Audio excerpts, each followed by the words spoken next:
గ్రంథం 5వ అధ్యాయం 10వ వచనం. ఆయన భూమి మీద వర్షము కురిపించువాడు, పొలముల మీద నీళ్లు ప్రవహింపచేయువాడు. వర్షం కొరకు భూమి ఏ విధంగా ఎదురు చూస్తుందో, ఆ వర్షపు చినుకులు పడినప్పుడు ఆ ఎండిపోయినటువంటి భూమి ఏ విధంగా తెప్పరిల్లుతుందో, మానవ జీవితాలు కూడా తెప్పరిల్లింపబడాలంటే, ఉజ్జింపబడాలంటే, ఆదరణ పొందాలంటే దేవుని కృపావర్షం కూడా మనకు చాలా అవసరం.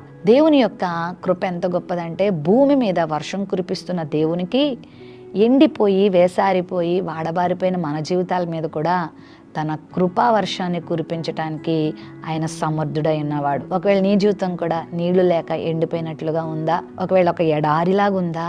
నీటి చుక్క కోసం, ఆదరణ కోసం, ఆనందం కోసం తప్పిస్తున్నావా? అయితే నీ దేవుడు నీ మీద వర్షాన్ని కురిపిస్తున్నాడు. నీ మీద ఆశీర్వాదపు జల్లుల్ని ఆయన కురిపించే దేవుడై ఉన్నాడు.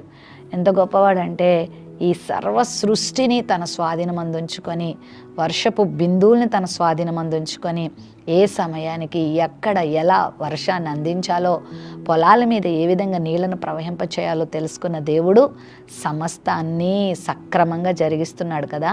మరి నీ జీవితంలో కూడా ఎప్పుడు నీకు ఆదరణ కావాలో, ఎప్పుడు నీకు సమాధానం కావాలో ఆయనకు తెలుసు. ఖచ్చితంగా దేవుడు దాన్ని నీకు అనుగ్రహిస్తాడు. ఒకవేళ బాధలతో, కష్టాలతో, భయముతో, ఇరుకులతో, ఇబ్బందులతో, వ్యాధులతో ఒకవేళ నీ జీవితం ఎండిపోయినట్లుగా ఉందా? అయితే తన దయావర్షాన్ని, తన కృపావర్షాన్ని ప్రభు నీ మీద కుమ్మరింపచేస్తాడు.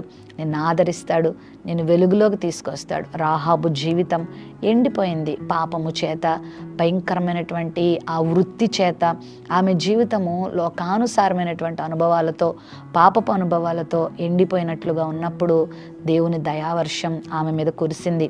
అద్భుత రీతిగా యెహోషువ పంపించిన వేగులు వారు తన ఇంట్లోకి చేరడం, యెహోవా దేవుని గురించి వినడం, వారిని తను చేర్చుకోవడం, ఆ రోజు తన జీవితాన్ని మార్చుకోవడం, రక్షణ పొందడం, నిజమైన ఆనవాళ్ళను ఆమె కోరుకొని తన ఎర్రని దారాన్ని తన కిటికీ కట్టుకొని ఆ రోజు ఆమె రక్షణ పొందుతుంది. దేవుని దయ ఆమె మీద ఎంతగా కురిసిందో తెలుసా? అమ్మోనీరాలుగా జీవించి, వేశ్యగా జీవించి, అందరి చేత అనిపించుకున్నటువంటి ఆ రాహాబు జీవితం మీద దేవుడు తన దయావర్షాన్ని కురిపింపచేసి యేసుక్రీస్తు వంశావళిలో దేవుడు ఆమెకు స్థానాన్ని ఇచ్చాడు. ఎంత గొప్ప ధన్యత ఇచ్చాడు. ప్రభు నీ మీద వర్షాన్ని కురిపిస్తే నీ స్థితి మారిపోతుంది, నీ బ్రతుకు మారిపోతుంది. ఎండిపోయిన నీ జీవితం చిగురించబడుతుంది, మెత్తన చేయబడుతుంది, తెప్పరిల్లుతుంది, ఆదరణ పొందుతుంది. భయపడకు, కృంగిపోకు. ప్రభు నీ మీద దయ చూపించబోతున్నాడు. నీ కొరకు ఆయన నీళ్లను ప్రవాహం వలె ప్రవహింపచేయబోతున్నాడు.